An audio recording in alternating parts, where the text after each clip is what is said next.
Hello, this is Sanjay again. So I provided an update yesterday after a long time, and I will try to provide more updates, hopefully more frequently, if I'm allowed to be honest. The gangster mafia that I'm facing and that I have described in some other posts on my blog and in some other videos. It's very, very powerful, very pervasive. As I have mentioned, this gangster mafia is owned and run by the international central bankers, who are a few families, probably around 12 or 13 families, who own international financial and lending institutions like IMF and World Bank, etc. And they pretty much own the governments of all the worlds, of all the countries in the world. They pretty much own all the militaries of all the countries in the world, the judiciaries, the police, the big corporations, and as well as lots of foundations and NGOs which do social engineering and put forth laws in various countries. Uh, so I have described some of the gang stalking that I'm subject to, some of the techniques of terror that I'm subject to. It's a regime of terror that they have unleashed on a very few specific individuals, but it's there and ready to go. And it's a well-oiled machine. It works like a very well-oiled machine, very well practiced, and I have described some of that in some of the videos on my YouTube channel and also in some of my blogs, but not very in detail because when I'm subject to this war on my person, then I my focus is obviously to preserve my uh, uh, health and my body because the attack is unceasing, unrelenting, 24 by 7, 365 days a year. And so I don't get the bandwidth to speak too much about it, to write about it. And it's also questionable, whatever I write or post, how useful that is. So whether I should try to counter the gangster mafia attacks and the war on me, or whether I should try to publish and post information about it so that other people are aware of it. Or even if I post, and how many people actually read it, how many people actually get to have access to it. I am just one person. There's no marketing arm. There's no platform or group I belong to. So very few people get to have access to it, and so there's not that much um usefulness in posting this, but still, it's very essential. I have to do both things, so I have to keep a balance between how much I try to keep my life intact and how much I put out information about it.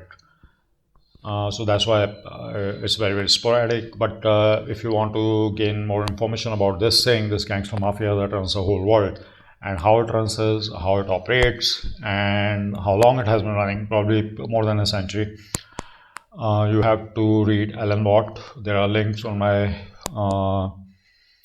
YouTube videos and on my Twitter, as well as on my blog. The links are on my channel. So the Alan Watt has thousands of hours of talks on this system that is very hidden, very well crafted, and very well operated and managed. So we are approaching, or they are basically bringing about a controlled society where every individual is minutely controlled, right down to whether the individual works, whether the individual has means of living. And even I won't elaborate on that because the time is, I don't want to have this video to be too long. But they can, with various electromagnetic means and radio wave equipment or direct energy devices, direct energy weapons, they can actually control when a person sleeps, how long a person sleeps, when the person wakes up, and they can also control when a person pees, when a person shits. So a very, very elaborate system and very advanced, very high technology, maybe not very complicated technology, but very, very covert and very advanced and not publicized. So very few people in the world are aware of this kind of technology, but they are instruments of control for controlling the people, because what they want is a highly controlled society and very minutely, very micromanaged society where every individual has a purpose and every individual is minutely controlled, because these owners of this gangster mafia, this globalist cabal, they are very, very control freaks and very paranoid about the people who are not part of them, because they can rebel or they can have resistance. So they want to very minutely control each individual. And to a large extent, they have already achieved that because of the propaganda machines that they have in the media and in information channels, in social media and entertainment. That also they control to a large extent. So most of the people are already well managed and well controlled. There's only a small section of people who can think for themselves, and those are the people that are a problem for this gangster mafia.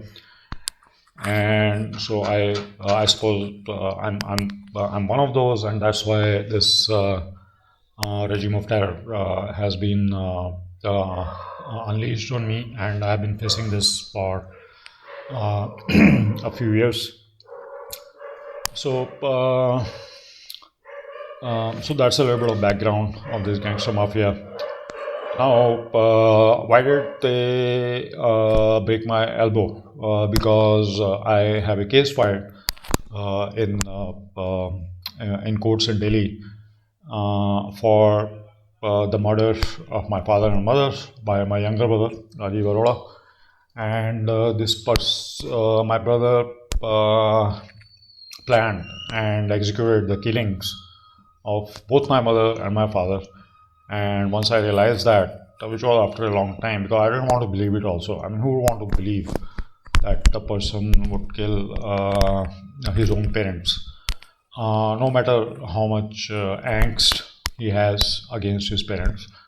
And our parents were pretty good. I mean, my mom and dad, they were very loving most of the time. Sometimes they were strict also, and sometimes they had preferences like which were maybe not to the liking of the of my younger brother or his wife or whatever. So, but still, I mean, it's just mind-boggling that he did plan it, he did execute it, and he did kill my father and my mother both.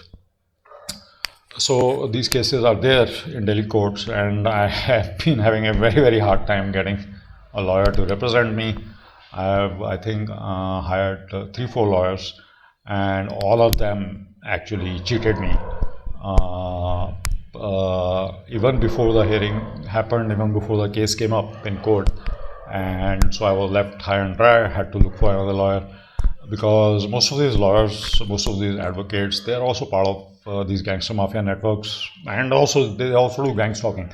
A lot of gang stalking with vehicles that I experience are with vehicles which have these stickers for advocates. So many of these advocates, they are part of these gang stalking networks. It makes sense because this people who can resist, who can complain about this regime of terror are advocates, and so this gangster mafia has already made sure that they have co-opted all the advocates and lawyers so that they work under them rather than having ideas to uh, resist them. So they have already captured most of the people in legal profession, advocates and likes, as well as the judges. I mean, like, you can't become a judge unless you agree to be a faithful minion of this gangster mafia system, which has layers, various layers. Uh, so I had a hard time getting a lawyer. But then why they broke my elbow is because anything I write, maybe a police report, police complaint, or a filing in the court, I will need to type. And so what they achieved by breaking my elbow is that I'm not able to type, or I type very, very slow, and that is very cumbersome. Not impossible, but very cumbersome, and I'm not used to that. So it's very frustrating. So I think that might be one of the reasons they broke my elbow. But mainly they wanted to get take away my MacBook Pro, on which I had prepared the drafts of the police complaints that I was going to file to report intentional and engineered hits that were done against my vehicle by these trucks and other cars. There were at least three that I posted videos on YouTube as well in the last few months. So that was one, and also external hard disk drives on which I had the dashcam videos of the last several years, where they have been stalking and they have been intimidating and terrorizing while I'm driving, intimidating by setting up accidents or near accidents, so that I'm like always anxious which vehicle is going to hit me. So they stole those all that footage, probably like tens of thousands of hours of footage that I had on those external hard drives, very expensive hard drives as well, and there were at least 4 or 5 of them. And then some of the other electronics which I had, because they kept puncturing the wheels of my car. So when I would drive somewhere, they would just puncture it. So I will have to change the I'll have to change the tire.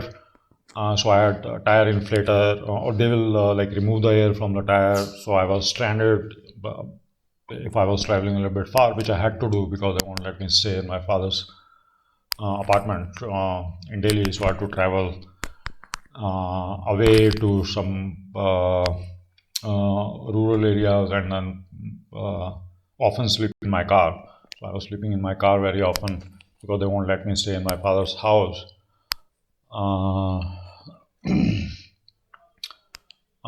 So also, so yeah, they so that might be the reason they broke my. They could just have stolen the MacBook and the hard disk to remove the evidence of gang stalking and to remove the police complaints drafts that I had made. But they also broke my elbow. They also hit my legs and other hand also. But I was not able to walk for a few days, but then I gradually started hobbling along. But the elbow they broke because they wanted to prevent me, I think, from typing and being able to write out the filings in my case. So yeah, and a police report was filed on 26th or 27th of November of last year, of 2025. But I don't think the police is going to take any action. They are involved. They knew. The Haryana police obviously knew that this attack was going to happen. They were conspicuously absent from my drive path on the night of the attack. So usually they are hovering around and stopping my vehicle all the time. Haryana police, they also ripped off the film that was a little bit dark, not too dark, from my vehicle last year in March while I was speaking with my daughter on FaceTime.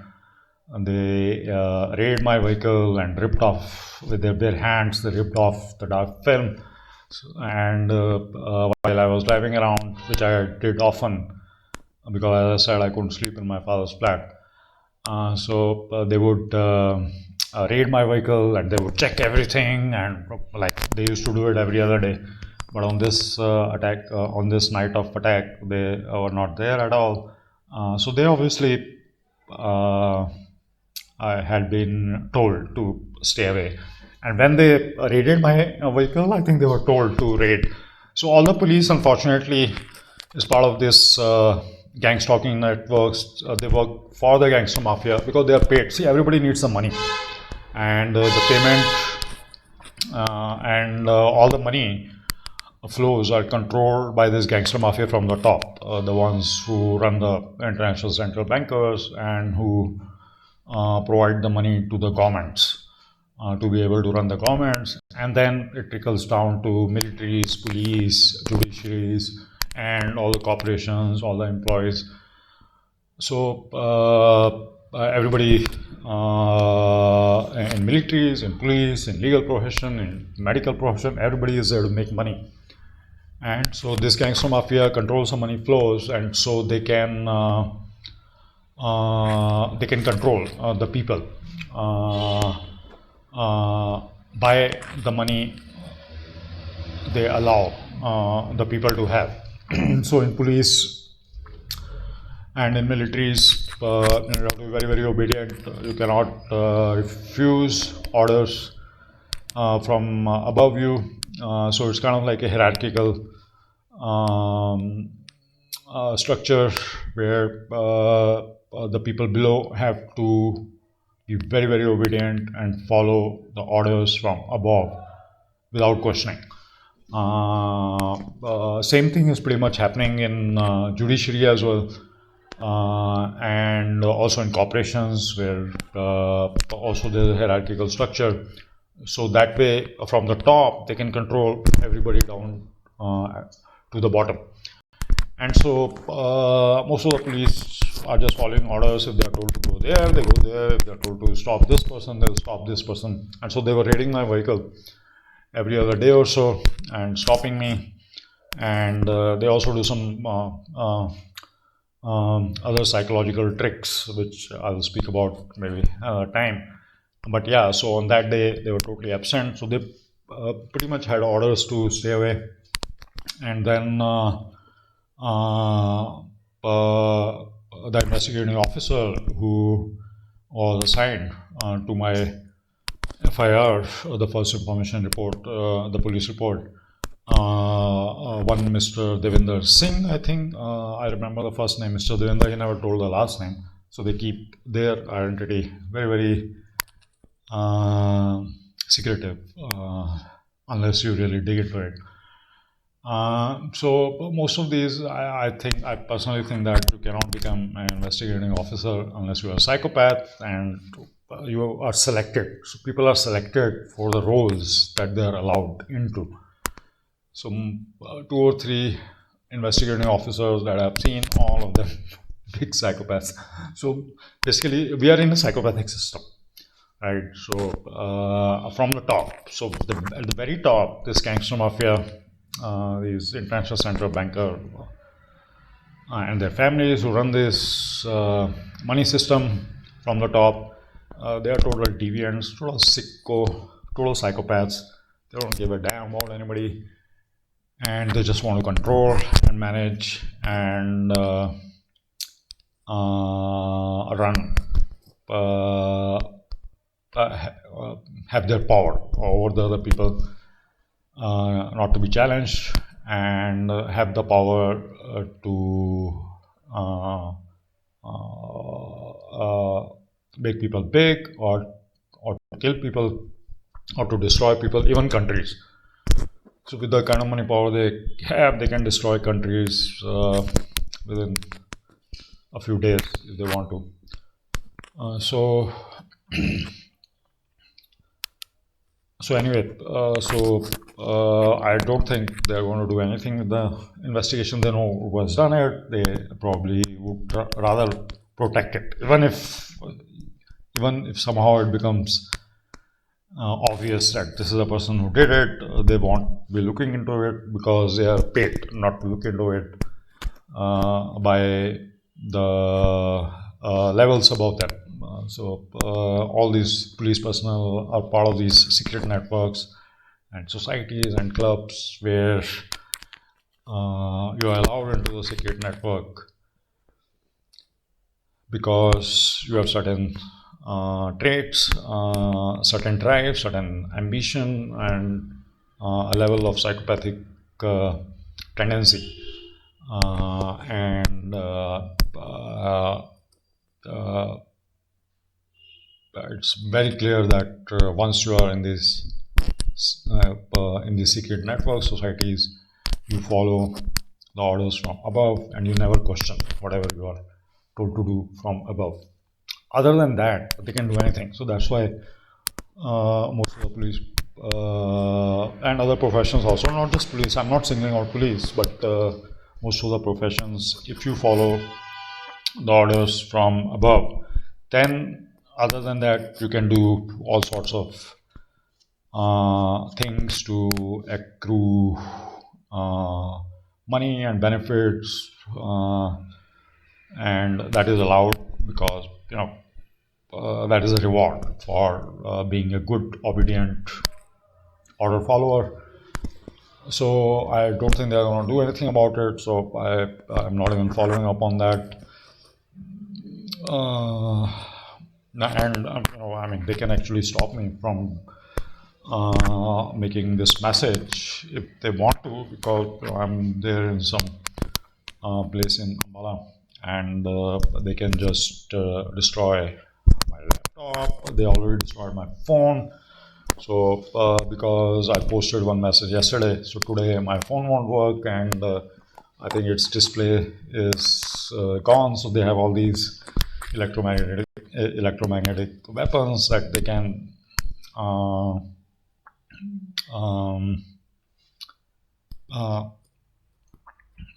damage or destroy your electronics from a distance with these electromagnetic pulses, devices, and other things that they have. And of course, they control all the internet.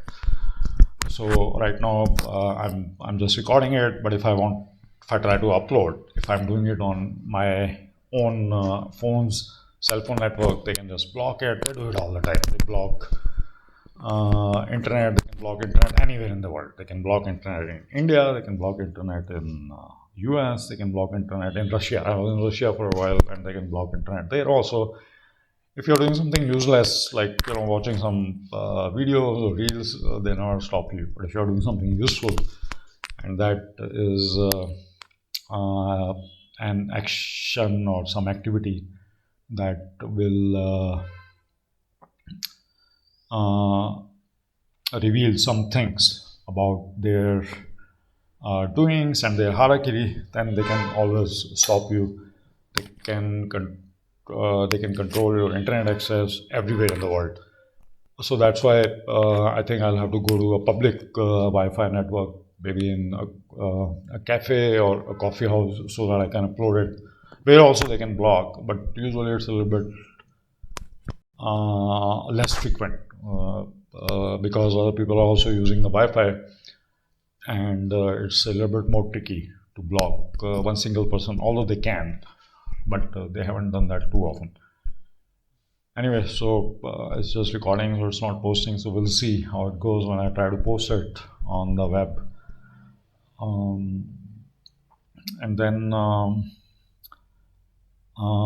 yeah, so it's pretty a sticky situation. Of course, I've been in this for several years, so I'm like used to it. I mean, it's a 24/7 regime of terror is what I call it, and it's it is a regime of terror. They have accumulated, they have a whole range of techniques and um, weapons and psychological tricks and psychological techniques that they can use to keep the person under pressure all the time.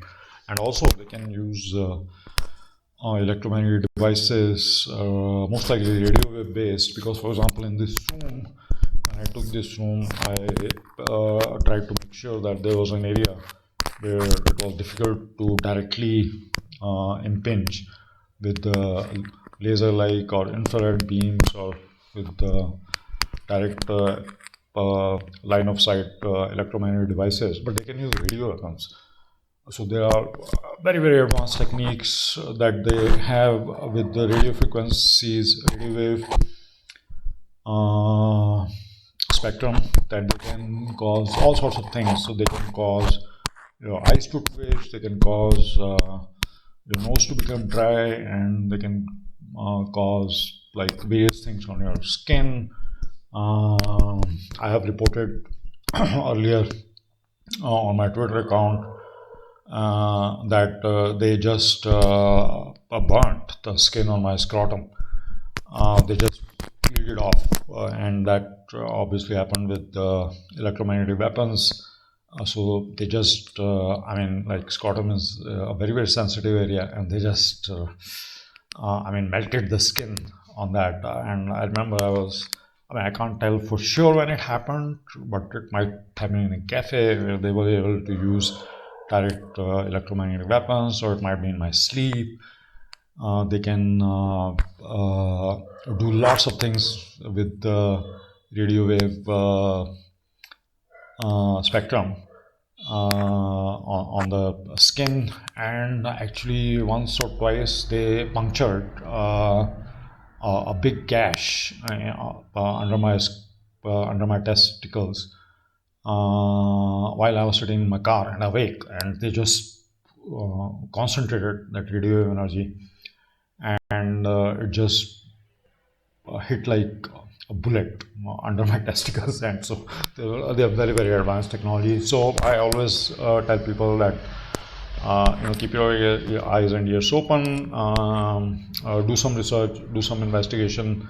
If you want to understand what's going on in the world is not as it seems. The things are very, very complicated. Things are very, very advanced technologies that are very secretive and very hidden, are very, very advanced. If you work for intelligence, like many of my friends do, you already know that there are a lot of secret things that can be kept secret for several years. And so there is, I mean, this is not looking good with this kind of advanced weaponry that they have, and all these advanced techniques at various levels: psychological level, propaganda level, sociological level, legal level, financial, and in terms of electromagnetic weaponry. Some people also call them scalar weapons and EMP weapons and magnetic weapons and things like that. But usually you can call them direct energy weapons. And so very, very advanced techniques, and all these weapons are meant for total compliance. So things are not looking good. People should really, really spend some time trying to figure out what is really going on. So what we see on news and television is not the reality. It's not the crux of the matter. The crux of the matter, what is really, really going on, is quite hidden and quite secretive, and it's meant to bring all the people of the world into total slavery, abject slavery, subservience, and everyone has to become order following, obedient, subservient minion. And if they refuse to do that, then they have all these array of terror techniques that they can unleash, and they can destroy that person. So people should realize that if it can happen to one person, it can happen to other people as well. And if all the people accept total obedience and total slavery, then there's no life, because then you don't choose how you live. You will not be able to choose how you live, and you will be told how to live. And even they want to control whether a child is born, and when a child is born, they want to control when a child is born, because they want to have total management of how many people they need and what purpose they will be needed for. So they not only want to control births, they want to control how you live, they want to control when you die. And that had been predicted, had been written about. Aldous Huxley had written about this in Brave New World in 1932. George Orwell had written something similar in 1984. And Aldous Huxley was very much a part of the elite, very close to aristocracy and royalty of United Kingdom, the British Empire. So that was running the whole world. So this gangster mafia is basically the one who was running things then in the British Empire, and is running things now all over the world, not just in USA and Britain and Europe, but all over the world, including India as well. So so this was a pretty long message. I can't have too long because it will be very difficult to upload if it is too long. But anyway, so just want to tell whoever is listening that look into these resources. Alan Watt in particular, his talks on cuttingthroughthematrix.com, as well as look into some other very good speakers like Nicholas J. Fuentes on rumble.com, Nicholas J. Fuentes, and you get a very good idea of what is actually going on, and what we can do about this. I mean, there's not a clear answer about what we can do, but at least if we start thinking about this, then maybe we can come up with something that can decrease, or that can declare the onset of this worldwide slavery system. Okay, I will stop here now. Thank you very much, and I'll be back soon. Thanks. Bye.